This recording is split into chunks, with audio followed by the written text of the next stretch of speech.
Hey everyone, today's episode is going to be all about why dental hygienists are essential and is meant to encourage those who may be feeling nervous or down, especially for those new grads. I know that there has been a lot of pushback against the dental hygiene profession, and this episode is meant to encourage.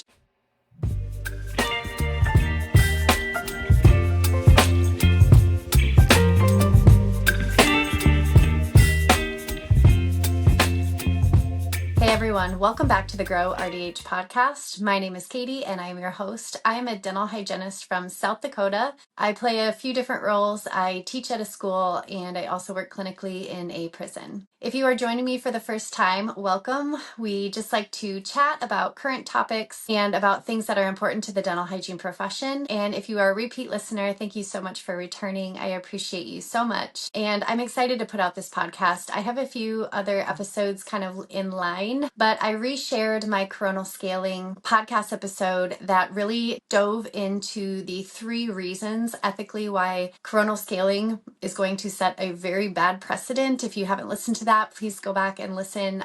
It's probably really wordy. I teach ethics at the school that I'm at, but there's a lot to coronal scaling, specifically fraud, and there is a lot to think about when we are starting to have the conversation about coronal scaling. And so I wanted to do this episode as a follow-up to that. It was one of my first episodes I ever recorded. Coronal scaling was, I think, episode 2.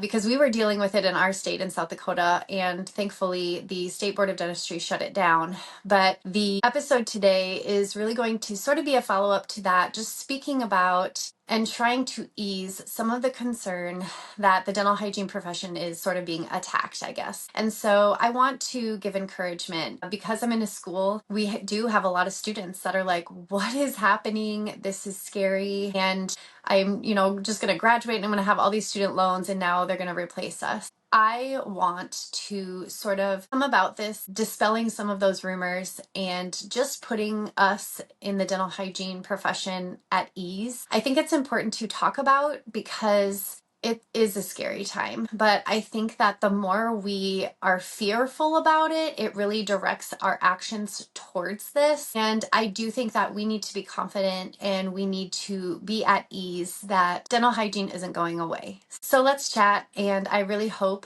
that this episode helps you and puts your mind at ease, and that we can all enter this conversation just very calm and calculated. I have to apologize for my desk here in the background. I'm in transition to move to a different area. I'm kind of creating a new office space for myself so here on this desk, I have a lot of personal stuff, but I also have work stuff. And what I find is that I work better if everything is separated. So I'm creating a new office space for myself. So hopefully down the road, you will see my background change when I'm recording these podcasts. It will be in my new space. And so everything is just kind of a mess. So I apologize for the background. But for today's episode, I've broken it down into kind of 5 different topics, 5 different themes of why dental hygiene isn't going anywhere. The first theme that I want to talk about is that essentially in the dental industry right now, dental hygienists are irreplaceable. And I just want to say this, that sounds kind of cliche or silly, but truthfully, the way things are mapped out, dental hygienists are irreplaceable. No amount of coronal scaling or the OPAs that they're proposing, no amount of those will ever replace dental hygiene. And this ties into the episode that I shared last week, coronal scaling, in that periodontal procedures are not allowed under any of the models, coronal scaling or OPAs or anything that you want to propose. Subgingival scaling is required in order for a prophy code, or obviously scaling and rip plating, but prophys in general. It's interesting because when we talk about OPAs or oral preventive assistance, as they're calling them, or even just in some states, they are allowing assistants to scale supragingivally. A lot of the times it really revolves around the prophylaxis code, and a prophy code by all definitions cannot be completed without subgingival scaling. So I find it interesting that a lot of their solutions are evolved around this OPA assistant that is going to be doing all of these prophylaxis. And what I think is essential to remind everybody is that A prophylaxis includes some gingival scaling. So if you are intending to have these OPAs do some coronal scaling and polishing, you are not completing the procedures required to be completed in order to charge out a prophy code. It's fraud. And if you are telling patients that their prophylaxis is complete just from supragingival scaling and polishing, you are frauding them. That is fraud.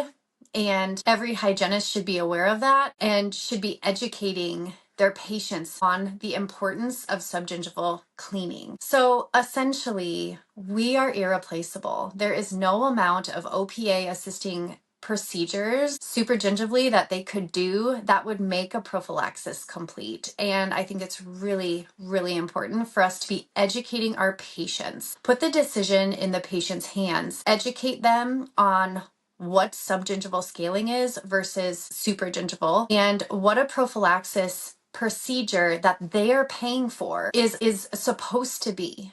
When you enter into a contract with a patient, which is a treatment plan, you are essentially saying that you're doing a procedure. And if you're not doing a procedure to its full completion, that is fraud. Because of this reason, there are only two professionals in the dental field that can complete a prophylaxis procedure to completion. And those professionals are dentists and dental hygienists. We need to remember that. We need to educate patients about that. And we need to continue pressing that issue and pressing that conversation. We are irreplaceable. If you look at the cost to benefit ratio of a dentist going in and completing the prophylaxis procedure after the assistant has done the scaling, it just doesn't make sense. You know, the assistant will do the supragingival scaling above the gum, and then the dentist will come in there and do 90% of the cleaning subgingivally. The cost benefit ratio there is just absolutely insane. No dentist should be doing those procedures, not because they can't, but because it doesn't make sense. There's so much more need that a dentist can do.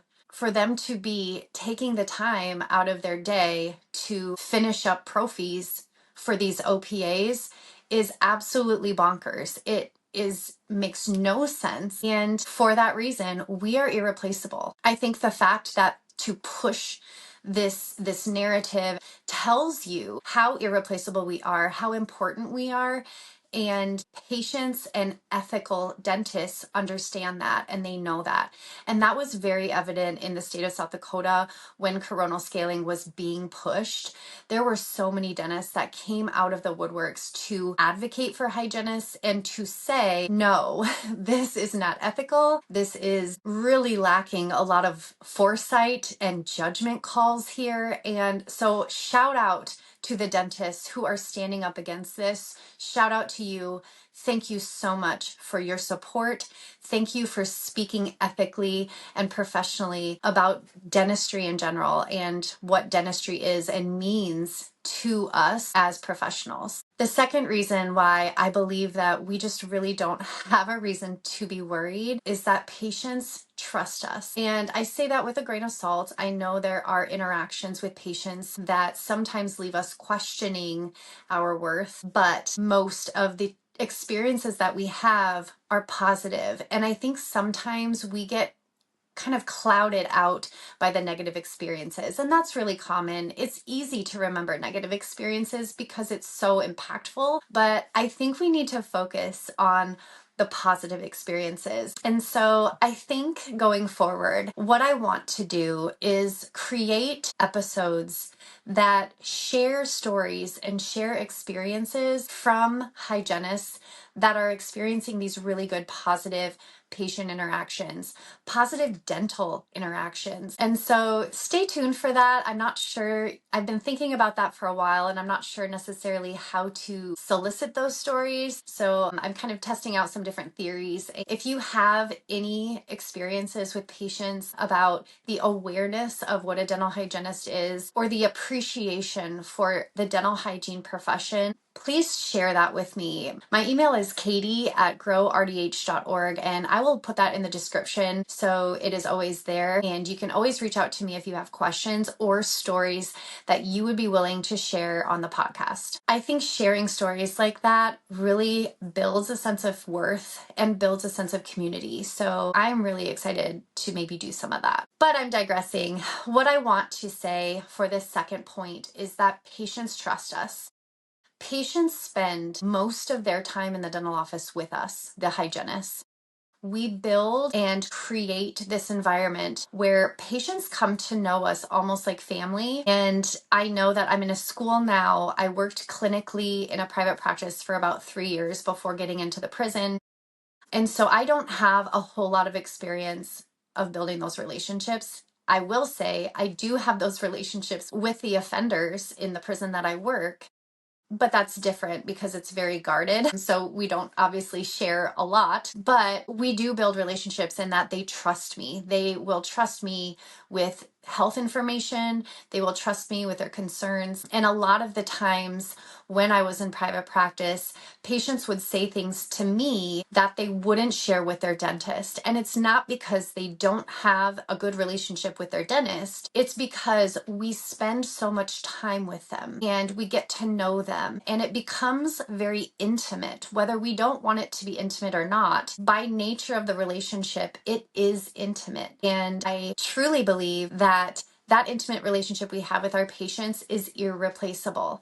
That is irreplaceable, especially in those prophy mills, which I have experienced towards the end of my private practice career, which is essentially the reason why I wanted out of private practice. You know, those prophy mills, that's just all you do is scale, right? The assistant does the polishing and does the x-rays and does the exam and all of that stuff. There are spaces for that.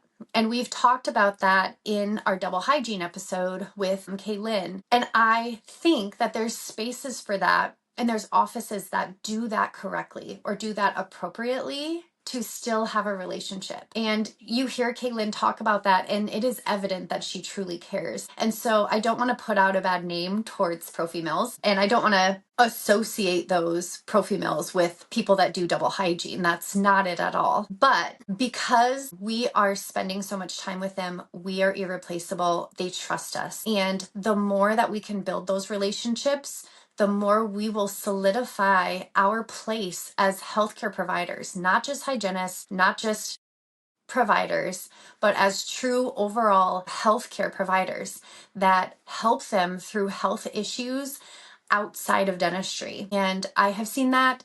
Other hygienists have experienced that. And so that's why I think another reason why we are irreplaceable, because patients trust us. We are, I believe, the most trusted person in a dental office, even though they might not know what we are. And that's on us. We have to educate patients that we are hygienists, but a lot of the times they might call us a nurse or an assistant, and that's okay. That's on us. We have to educate the patients who we are. We are hygienists. We are the person that you are spending all this time with and getting to know. So while you're getting to know them, let them get to know you as well, and what you do and how educated you are and how important you are in the dentistry profession. The third theme of why dental hygiene is not going anywhere is that the industry is changing. And while it seems like the industry is changing away from us, it's just essentially not true. I think bad news gets more press. And if you look at all of the social media influencers out there that are doing positive things, they are working in hospitals. They are working alone in their own private practice. They own it.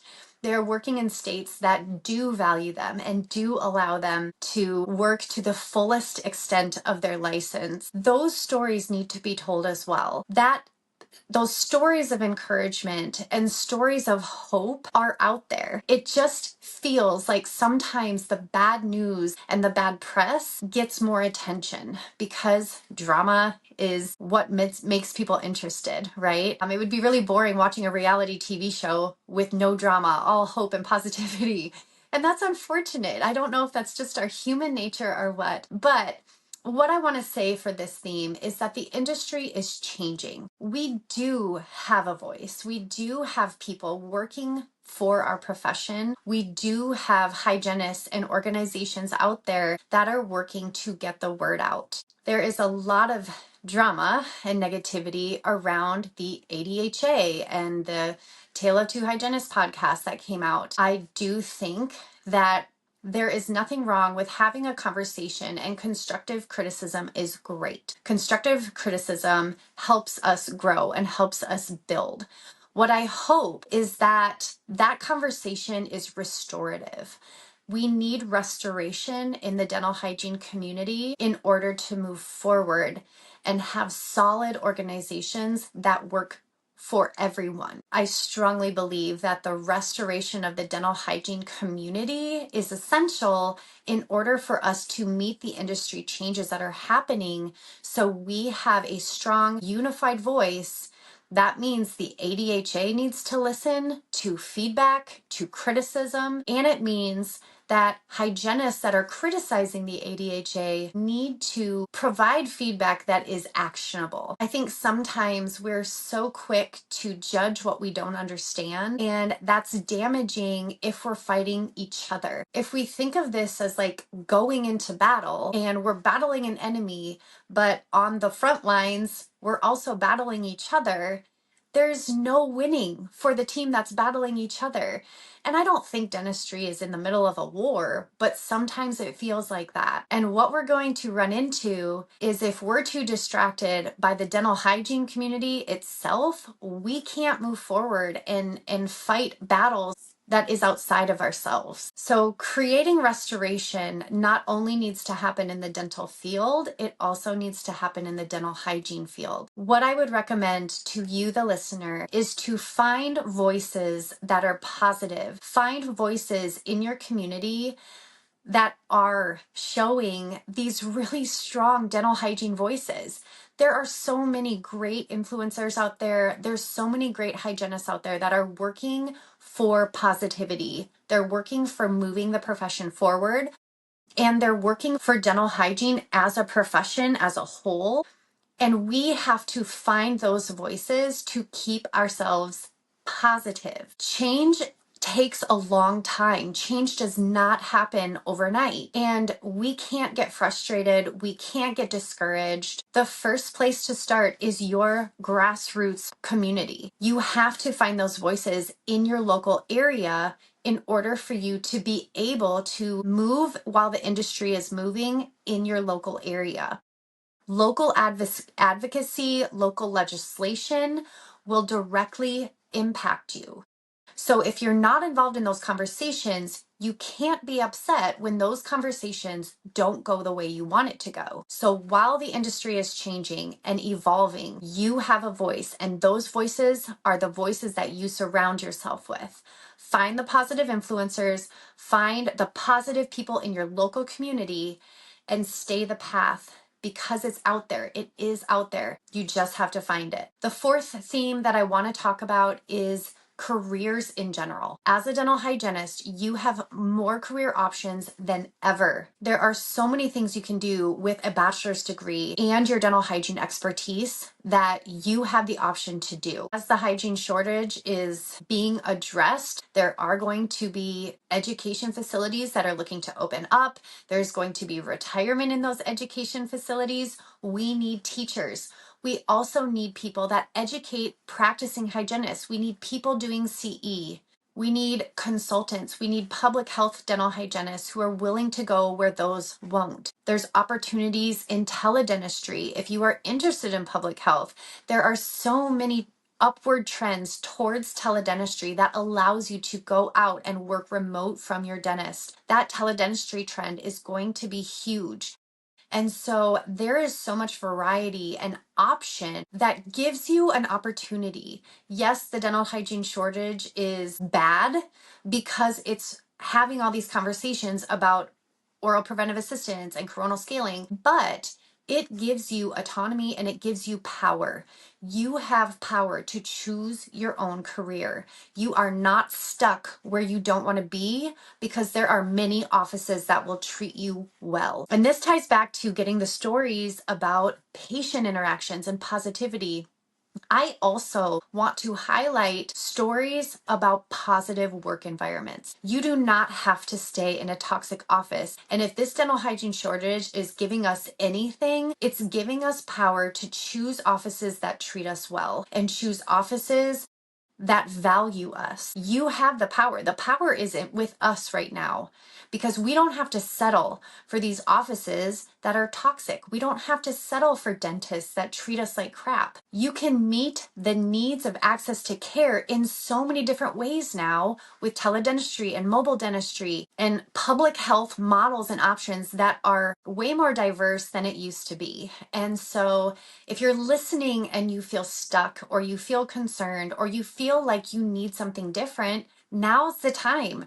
Propose something to your dentist and work with them to come up with a model that works for your office. And so this is one of the most positive things that I think has come out of the dental hygiene shortage is that the power is in your hands and you have the opportunity to create a career that you want, create a career that you are satisfied with. And the fifth theme is really related to the fourth theme, but the fifth theme is that the future of dental hygiene as a profession is also changing. So not only are your career options changing, but what dental hygiene will look like in the future is also changing. I think just based on the trends, based on the drama, based on the conversations that are happening in the dental hygiene realm, not only dental hygiene, but in the dental field in general, I think dentistry is going to look 100% different in probably a 5 years, maybe less. I think dental hygiene is going to look very different. I think that the trend going for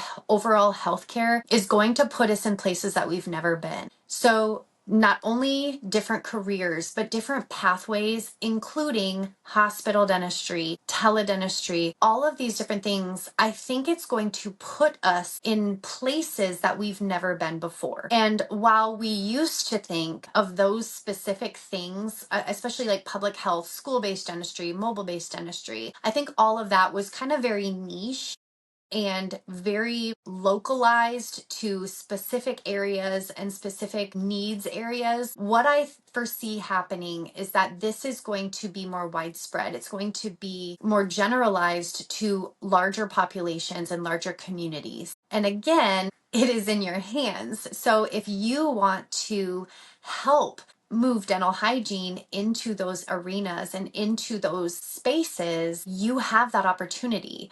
You can be a change maker. You can be active in your local communities and you can find dentists that value you and want to be a part of that change as well. They are out there and they are supportive. We have heard their voices. They are 100% not against dental hygiene. And so that is it. Those are the reasons why I need you to hear me when I say dental hygiene is not going away. We are irreplaceable. We are moving forward.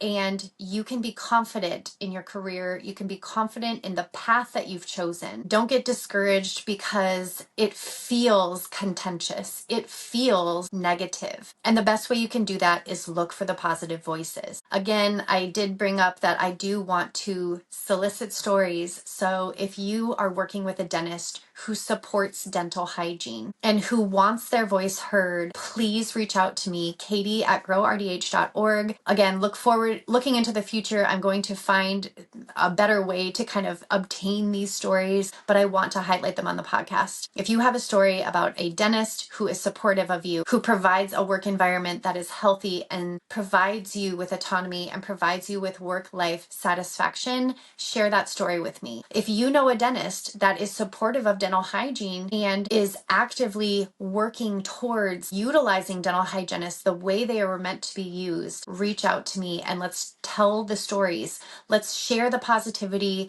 Let's share the stories that are going to keep people looking ahead and not looking down or behind because they're scared or because they're discouraged. This is also for recent or new grads, people that are in dental hygiene school right now. If you look on any of the social media boards, Facebook groups or anything like that, there's these hygiene students that are like, I'm going to graduate. What is happening? I'm going to graduate and I'm not going to have a job. Assistants are going to replace us. It's scary, but it doesn't have to be. Let's encourage each other. Let's help each other out. And let's share as many stories as we can and be positive. So I hope that this episode was not too cheesy. I guess I just get really passionate when I'm talking about this. And I think I feel passionately because there are so many negative voices that I'm hearing, and I'm seeing this stress or this low hum of uncertainty. And so I want to change that. I want to bring positive voices to light. I'm not sure what we're going to do next Friday. I have a few episodes already recorded, but again, just depending on kind of where my mood is and where this is going to go, it might be something different. So if you are valuing this content, please like, share, subscribe. If you have a hygienist who is feeling discouraged, you know a few grads that just are kind of questioning their career path choice, share this episode with them. Share some positivity. I put out new episodes every Friday, and if you want to be on my email list, it's not spam. It is literally just the episode, and I send it out every Friday. Go to my website, growrdh.org, and sign up for the newsletter. When you sign up for the newsletter, you will get a PDF of the RDH infograph. It's just information on PDF. You can print it out and have it in your operatory. It tells everybody what you are and how you're educated. If I can, I'll pop a picture of it up here. And yeah, so you get that just for signing up for the newsletter. It's just kind of a fun little thing. I think it would be a great thing to have printed in your op. That way, if your patient has some downtime, they have a little reading material that teaches them about dental hygiene and what you do. Have a great weekend and week whenever you're watching this, and I will see you on the next one.